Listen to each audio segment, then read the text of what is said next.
Let's get on this. Okay, so the DOJ within the last couple hour, dropped some of the mystery missing pages, what we call 302s. 302s are basically interviews with the FBI. So they are relatively, they're not 100% verified because that's the point of taking the interview. Here, pull, pull up my peeps on Signal in case anybody's messaging me. Okay. But to get to the point where the FBI is interviewing you says something. We were given 3 of the 4 interviews with this unidentified survivor. Of course, the 4th one that we're missing is the bulk. So we do not have that one still unless it dropped. If you know if the 4th one dropped, let me know. But as far as I know, we have 3. We have one that is 2 pages, one that's 4 pages, and one that's 10 pages. So we still have about 37 missing pages if they are indeed 53 pages in total, if I did my math right.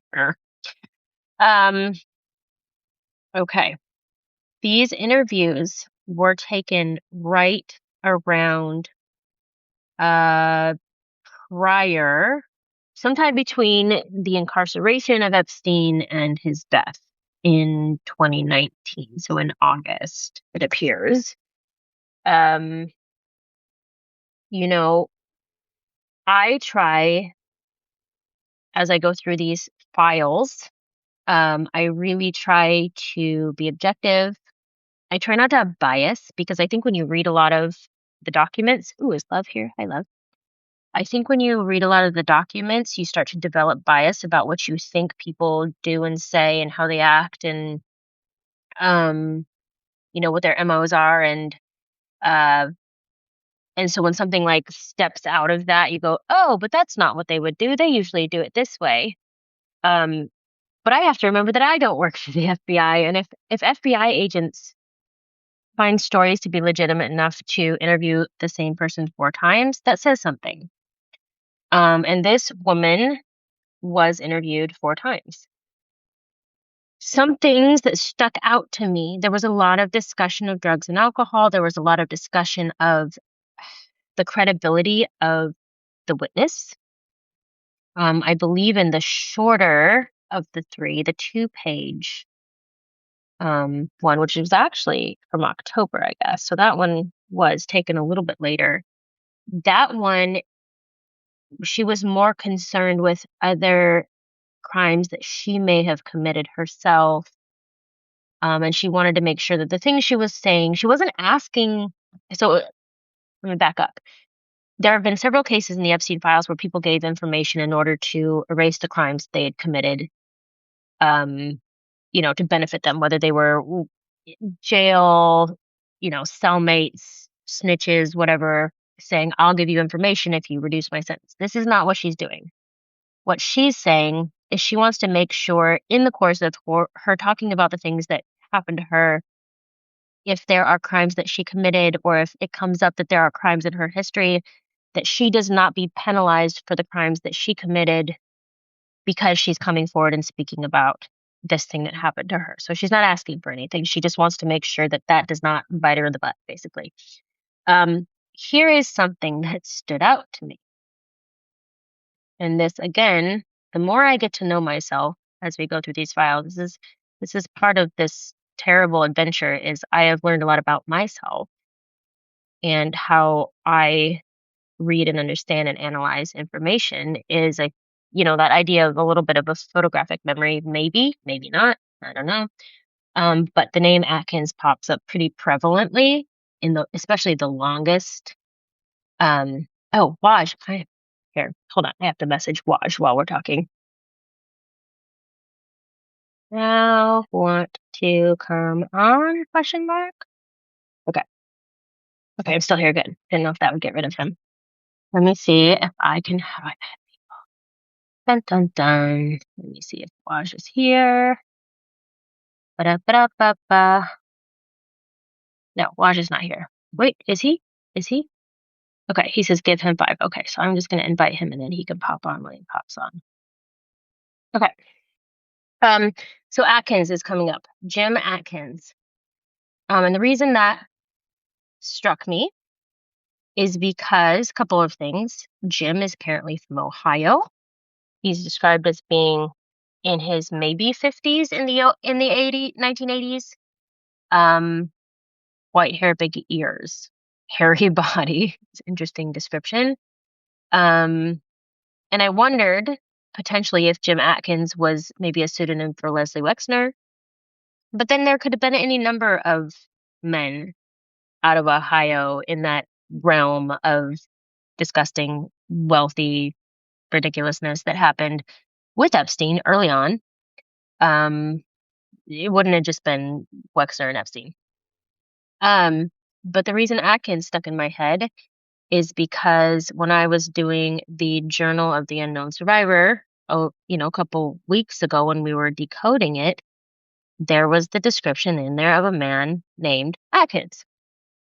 And I don't think any of us were necessarily aware of who that was. But now this name has come up twice, which, despite some things in here where I'm going, well, that doesn't seem like something I've heard before, that name now popping out goes, well, now that name is in 2 different places, 2 different girls, 2 different time periods. So now I'm paying attention. Again, I'm trying not to be biased about things like she describes in here going to a concert, a Rick James concert, which I only know from watching, Dave Chappelle back in the day. But Epstein showing up and giving her drugs. And that makes me go, well, that's not his MO. I don't remember him doing things like that. He was more introverted, or he liked to stay home more, or he was very teetotaler. He didn't do drugs and alcohol, but she doesn't say he was doing drugs and alcohol. She says that he was giving it to her, which may very well have been a thing. We talk about some of these, I can't remember the name of it, but some of these potential like plants from, where is it, from Brazil? That they use basically as a really heavy date rape drug. And the idea that these plants were actually being grown on Epstein's property. So, I mean, it's not like he wouldn't have done that. And it's also a much earlier description. This is in the 80s versus, most of our stories that we hear in the late 90s, early 2000s. And he may have been more social. He may have been doing more things and going out more as a lesser known entity, starting to get his feet wet in the world of finance and wealth. So I can't look at those things and go, wow, that's not familiar to me. I have to write this up. I'm not going to say that because, again, the FBI has now interviewed this woman 4 times. And if I were an FBI agent in the middle of a high stakes case with a lot of people, if I felt that somebody was not credible, if we interviewed them at all, it would be 1 time, right? And you also have to have some level of credibility to get interviewed in the first place. So she was interviewed 4 times. Now, the reason we didn't hear much about this before, and the reason, again, we got this because people were screaming and because, the journalist at NPR figured it out. That is why we're seeing this. If nobody had figured it out, if nobody was yelling that this exists, that there are missing files that have to do with Donald Trump, we would never see this. It's kind of surprising that we have seen it, honestly, but we wouldn't have at all, but for the hard work of really good journalists who are out there. I contacted one of them at NPR to try to find more information, and she's like, it was like an algorithm. It was numbers. It was us, because I wanted to know what are the missing file numbers. If we have missing files, can we at least figure out what the missing file numbers are, so that maybe we could potentially like contact somebody who has better access to these files and say, can you look for these file numbers? But they didn't even know that. They didn't even know what the file numbers were. They just had figured out by some sort of mathematical method that I now am forgetting, that there were 53 pages of missing files that had to do with the subject. And so because of them, we now have these. I think that they are fully, they deserve the credit that we have these in our hands. So it is described, and trigger warning, these are pretty messy and descriptive. And that's another thing too. When you read witness testimony, um the uniqueness of the story matters. Like, if you read things that seem a little cliche, not that they wouldn't be true, but you started to think, if I were to make up a story in my head about this happening to me, what would I say? It's harder to lie, right? So we come up with simpler storylines. And not to say that anybody's lying, but that's just hypothetically what might happen. Hold on, let me knock on my door. Go to bed. But these are, just 3 out of 4. The lesser of these interviews are very, very specific and very descriptive. Talking about her mother and her mother's connection and her mother's feelings towards these men who she did not like. The mother did not like them, but they came to her mother's office. She's describing potentially, so she says Atkins was somehow associated with Ohio University, which I think we can talk about Wexner there. And he may have been a dean or the money guy, quote unquote, at the school at the time. Ohio State University's got they're gonna be, I have the feeling they are gonna be a little bit in the thick of this. Harvard's gonna be in the thick of this, MIT's gonna be in the thick of this. Ohio is by the day getting more in the weeds with this case. Um, Again, she's discussing being approximately 14 or 15 in this one. I believe it started out when she was 13. Everybody was very wealthy. Um, Atkins had developed a relationship with her mother. It's interesting to me when we look at the redactions here because um,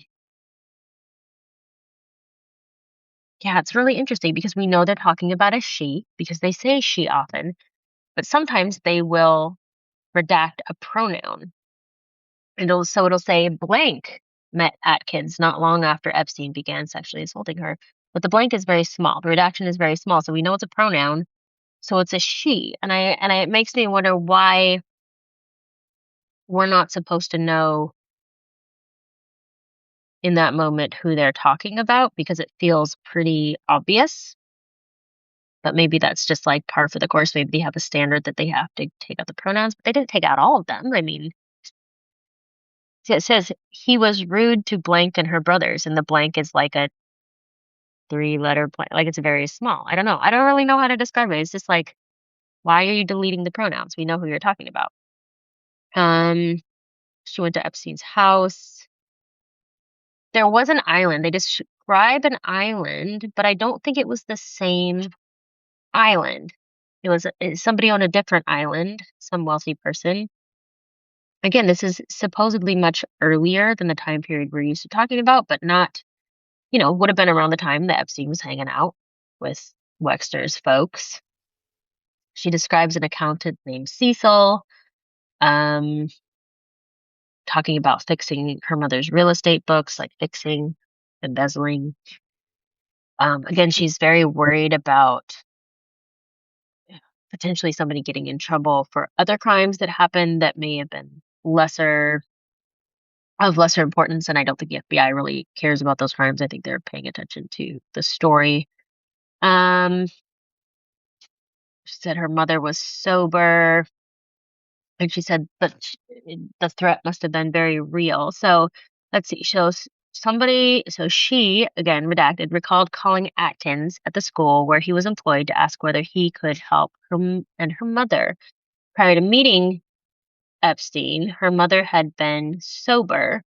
She advised the threat must have been very real because her mother was a very strong woman and it affected her substantially. And after Epstein blackmailed her, her mother began to drink alcohol again. Which that's a unique description. Like we haven't heard something like that before. And also, if you think of, what matters in a story to the FBI, that may not have been a thing that mattered, but it mattered enough to her to put that in there, which feels much more personal. Okay. She talks about there being fat and disgusting men who have like Santa Claus stomachs that seem to have a lot of money. I think about who they could be. I think about like Leon Black. Here comes Wash. Hey, Wash. Hey, for some reason, my laptop is racist against me, so I was trying to get in for the past 10 Aw, minutes. But that's why. So pardon me. No, is it an I feel really apple? bad because I feel like Ellie's sick. She has like 900 kids. I have 800 kids. I was giving my kids food. Then I saw this drop, and then I went and saw the link, and I gave it to Ellie in the WhatsApp, and I'm like, should I do this? I should. Thank you. I Yes, you should do should. it. I mean, you know what? It's really interesting. Can I ask you a Yeah. question, Ellie? Why do Yeah, you yeah. think?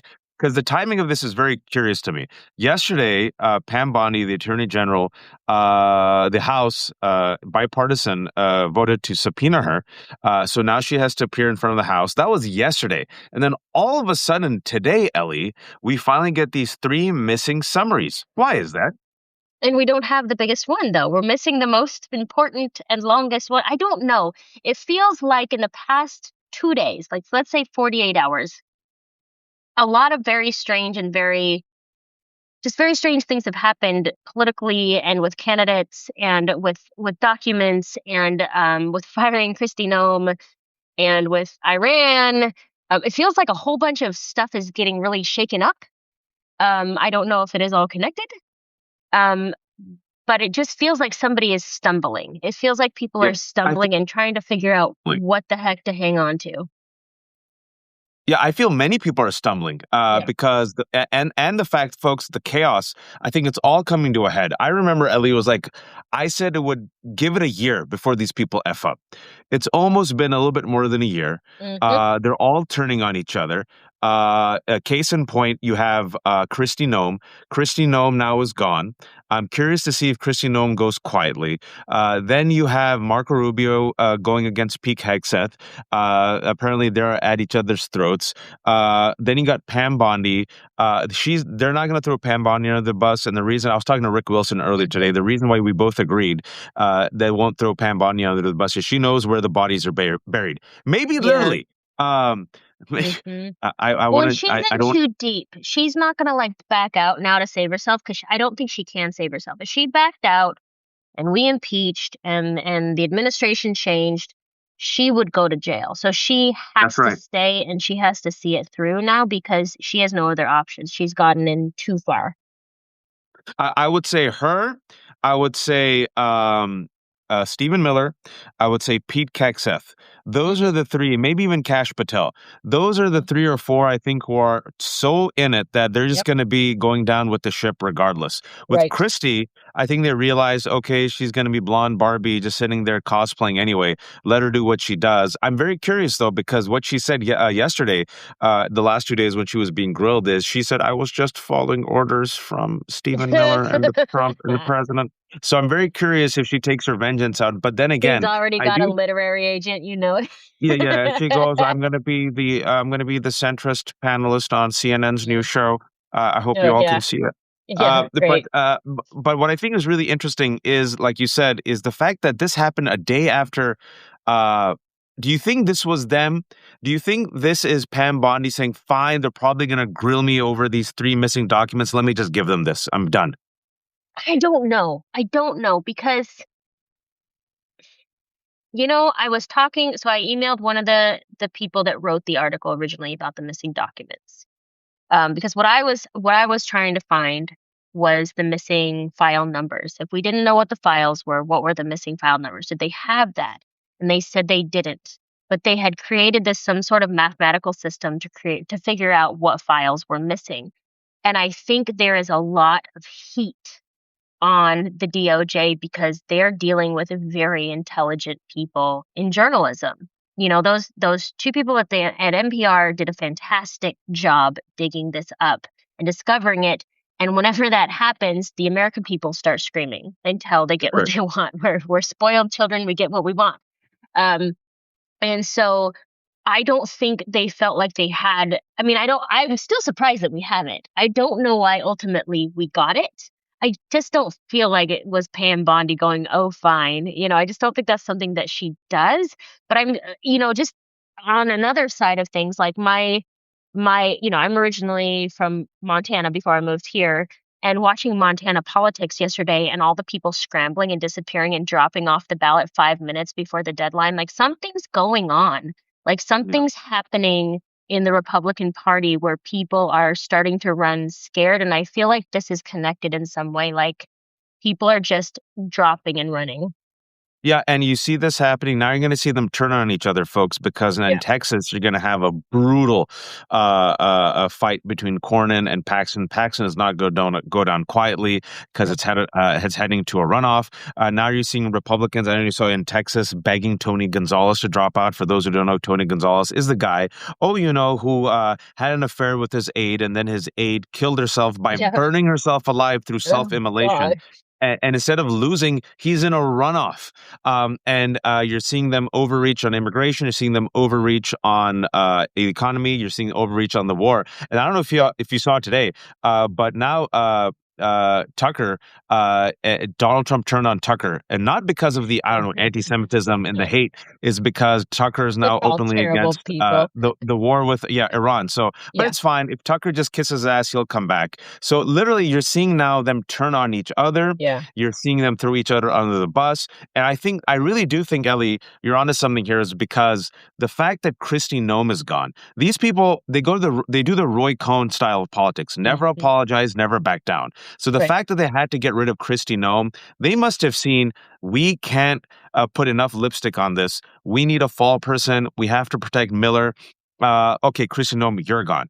And Right. now Pam Bondi's going, and then Howard Lutnick. I don't know if you saw that Howard Lutnick voluntarily agreed to go in front of the community. Why do you Right. think he volunteered? Like, how is Howard Lutnick going to come out good? I mean, he's being prepped mightily at this point. There is somebody going over a script with him as we speak.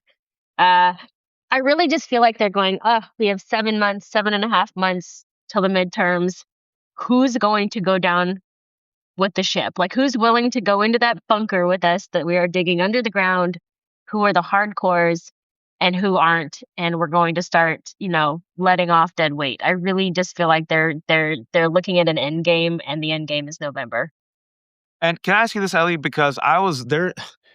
Well, I want to ask you this real quick. The preface to what I was going to ask you. I have noticed, and I talked to Roger Sullenberger about this, and I don't think I've asked you about this, but I've seen, because when people like you, Roger, Julie, others, and there are many others who are really in this.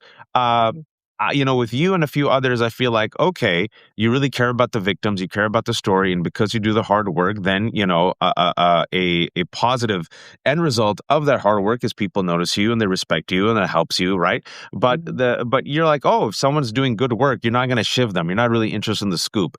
But what I've seen is, and I say this because I noticed when Roger was the first one to kind of really flag this a couple of weeks ago, I had him on the left hook, and he told me, man, this is why I got out of it, because there's people on this beat.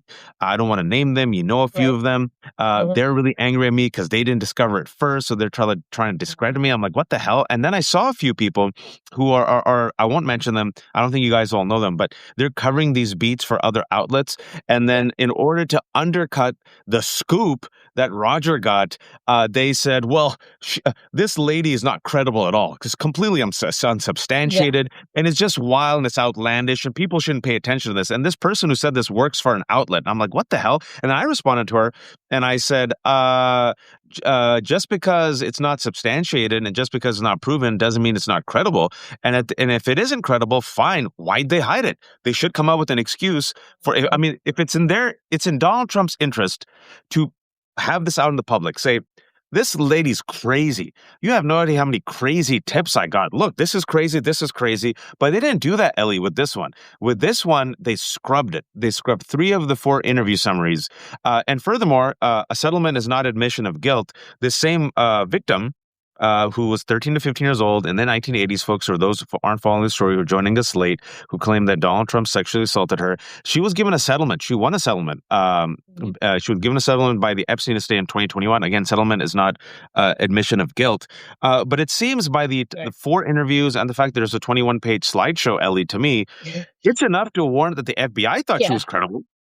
I mean, let's say hypothetically it was you or I who's being accused of these things, and you have something like a Katie Johnson case, you have something like this case.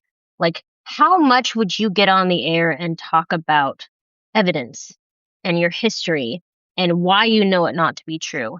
And here's the people you were with, and here's your lawyer, and we're gonna get on, and we're gonna discuss it. We're gonna write an article about. Like, you would talk yourself to death because you're trying to prove your innocence if you know you're innocent.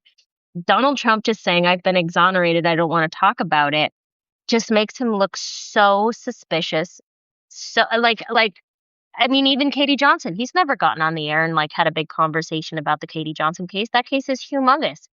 It was filed 3 times with more lawyers every time, all very credible law firms. Um, I, the silence without any defense. Like if he had a defense team who was like, we're telling Donald Trump not to speak right now, but we're going to get up and we're going to talk about why this is not the case. He doesn't have any of that. He's just like, nope, not you. Shut up.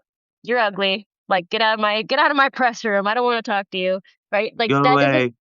It's time Yeah, to that move doesn't. on. I feel like that's not what any credible person would do. If somebody accused me of something that I knew I didn't do, I would day and night be fighting for my innocence, talking about it, writing about it, scraping my emails for evidence of how I wasn't in some place at some time. You know what I mean? Like I would be fighting for that. But he's just like, nah, didn't happen. Shut up, go away. I'm building a ballroom.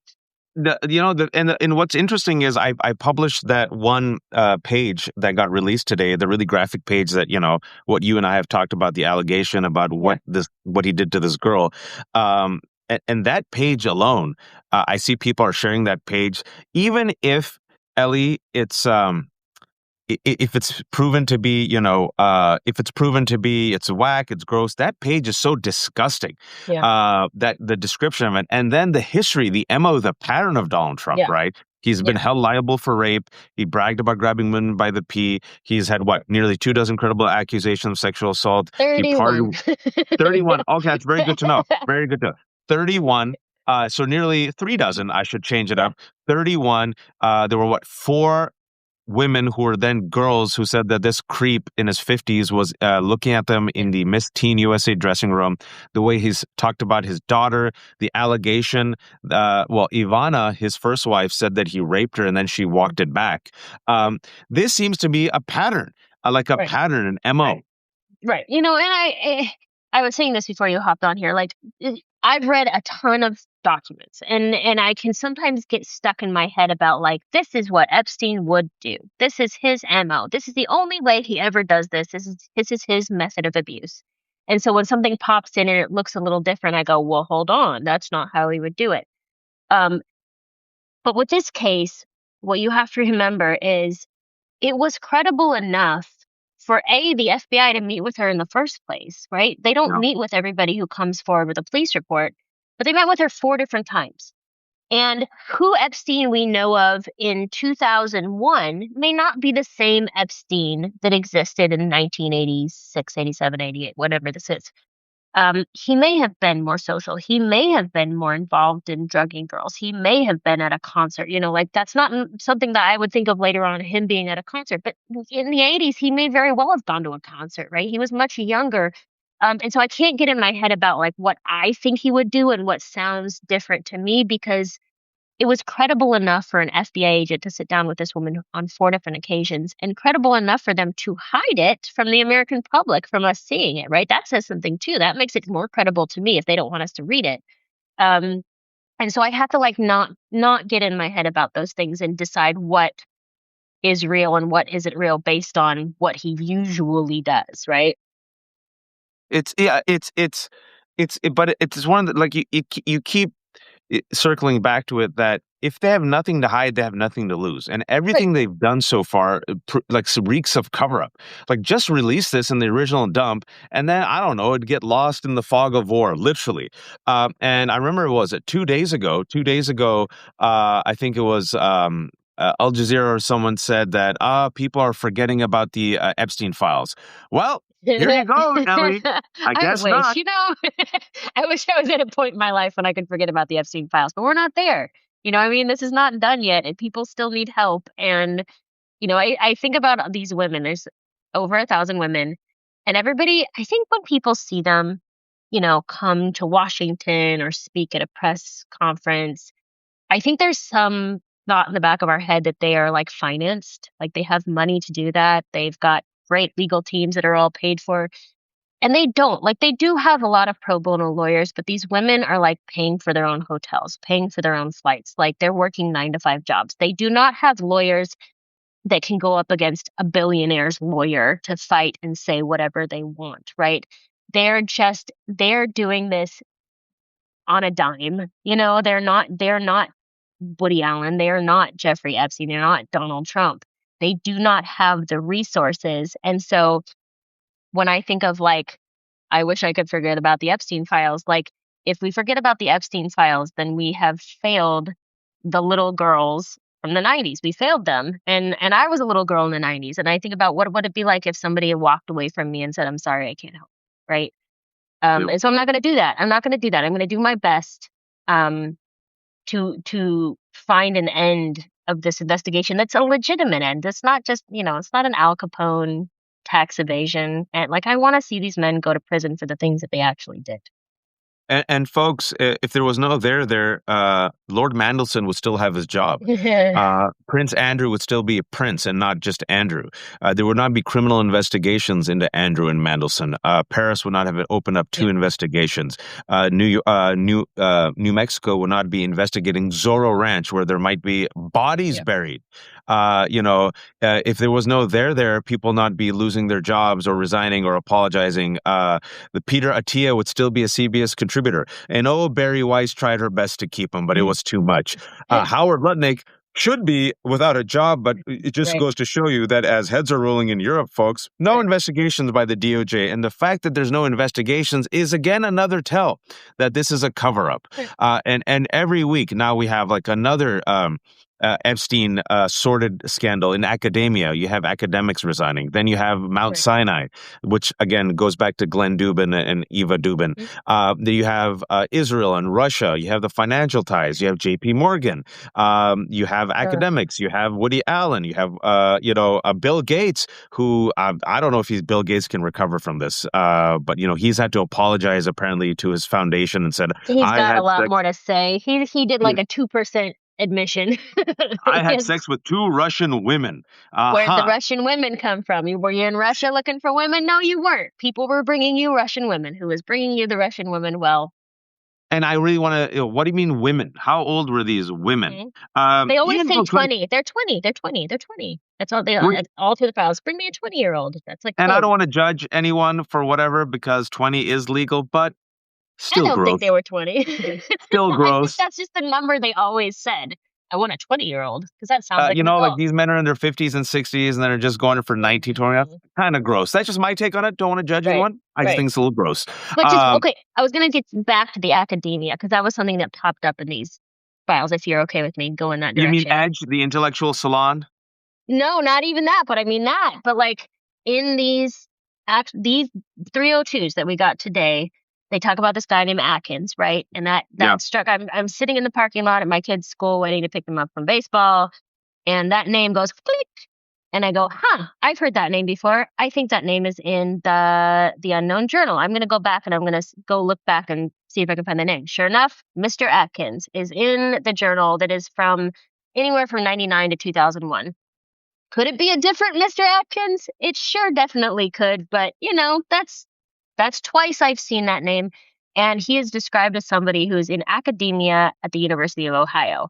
Well, the University of Ohio is very heavily, heavily connected to Leslie Wexner. That is Yep. that is like where he gives his money. That is where he spends his time. That is his circle of friends.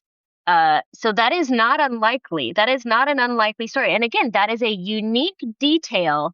A guy from the University of Ohio who molested this girl who could be anybody. People could go, oh, it's 2019. Epstein was a big deal in 2019. We all knew who he was, but that's a specific detail that not everybody would have known. Some guy from the University of Ohio, which was where Leslie Wexner was spending all of his time, that sticks in my head as credible. That is something that's credible.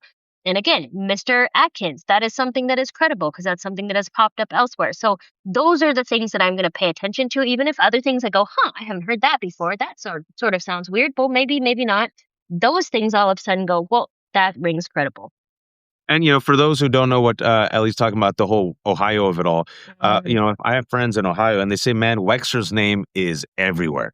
He gives to both sides of the aisle. He gives to philanthropy and charity. His name's on the building, like he's Mr. Ohio, and he's also the man who gave hundreds of millions of dollars to Jeffrey Epstein. We don't know why, and also gifted him a $70 million townhouse, as one does. And jets, and an apartment building, and probably the house in Palm Beach. But I digress. And was a little daddy there with his little leather shirt Oh, no. and at Those his people. deposition. And last time I checked, wasn't a frail old man. Somehow had like a Nope. razor sharp memory about. Have you Yep. noticed these people have razor sharp memories about random details? Very helpful. I mean, for them. But if we can just get them at the right people with the right times and the right threats, it's great that they have razor sharp memories. I think that's wonderful because I feel like that gets used a lot. That people are, again, I always use the Harvey Weinstein method to roll someone in leaning over, drooling sideways in a chair as soon as they go to court. I think it's really great that these people have razor sharp memories, but we need to get them in a place where they feel like they have no other choice but to tell the truth. I do hope, and I mean, it remains to be seen. But if you could see Prince Andrew go down, what would happen if we actually had anyone literally willing to investigate, anyone willing to, put the pressure on? If we actually had a DOJ that wasn't compromised, many of these people, folks, would probably go to jail.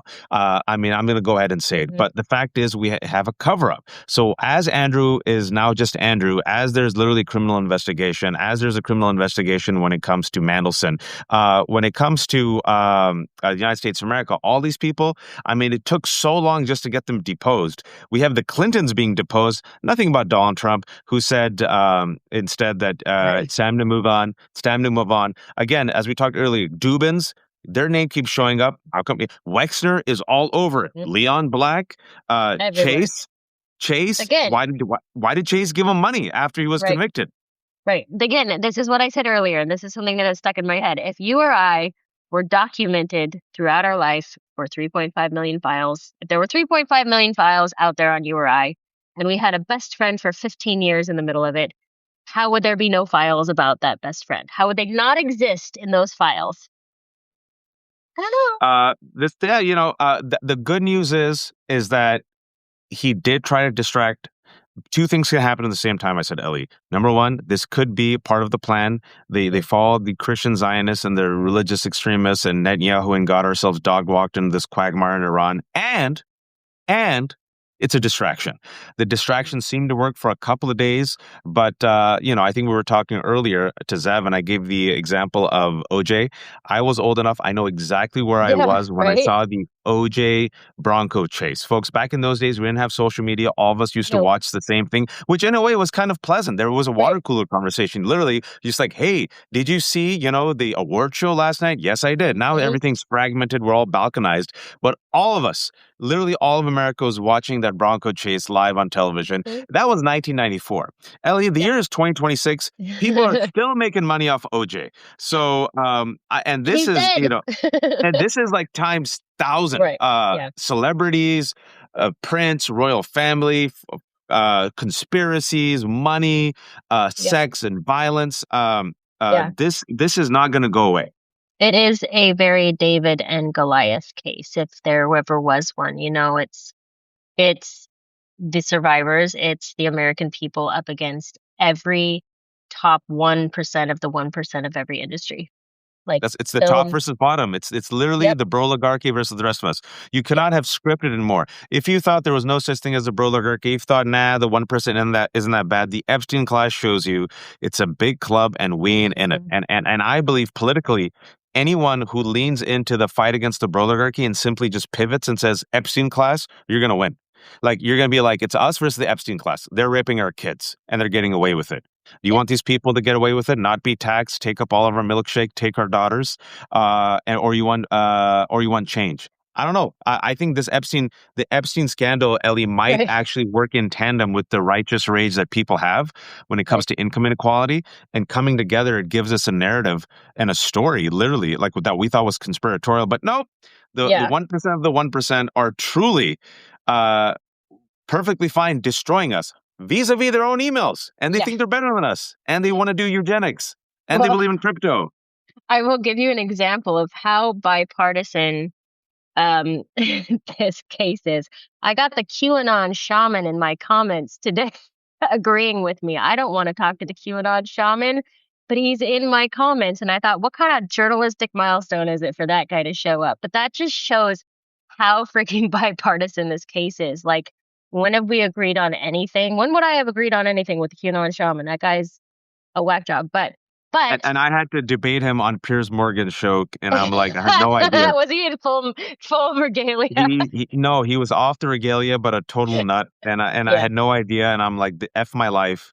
I'm Yeah, on a panel with I'm the really friggin' glad you did that for us, so I didn't never have to do yeah. that. It's Yeah, but just him showing up is just a great symbolic version of what this is. Like, if that guy can show up on the side of somebody who's an ardent liberal and say, "Hey, we're on the same page," then Trump's in trouble. Trump's in trouble on this issue. Trump's in trouble on the economy. Trump's in trouble with overreach on ICE. Mhm. 50% Yep. now want to abolish ICE. And how it's all coming to a head, a majority of Americans, 70% of Americans are against this war. And now you're Yep. seeing Tucker and Marjorie Taylor Greene and others against this war. And now Trump has publicly turned on Tucker for now. I think they're weak. And I think we have to keep pushing with the Epstein files. We have to keep pushing with ICE. We have to keep pushing with the oligarchy. And I think we have to keep pushing with the war. Ellie, are you going to stay on, or we're going to go to our children? Yeah, I gotta go take care of Ben. Yeah, let's go to our People. kids. Yeah, yeah, Uh, yeah. I'll let you sign us off. Okay. Where are you, Waj? What are you doing? Where's your Uh, Substack? Talk about it. it's Ramadan. I promised I would not get on, and then like an idiot, I Yeah, sent it well. to Ellie, and Ellie, of course, got on. It's the Left Hook, lefthook.substack.com/special. Ellie and I have specials. Everything is Yeah. free. We depend on the kindness of strangers. If you want to give us money, we both have 25% off specials. That 25% off special will give you $3.75 a month forever. If you don't have the money, it's okay. Just subscribe. Just Just subscribe. we're glad you're Everything. here. Yeah. Just please, just spread the word. We have to inform the masses. And if you have to give money, first give it to Ellie. Ah, shut up. No, if you want to come find me, I am on the Panicked Writer. I'm Ellie Leonard. I'm Red Pencil Script everywhere else, and I have a YouTube page that is also the Panicked Writer, and you should also subscribe to watch. Take care, everyone. Thanks, Feel buddy. better, Ellie. Don't go Thank you. online, Yeah, I'm done. myself I'm done. I'm included. done. I'll talk to you Hot kettle later. brown. Bye. Bye.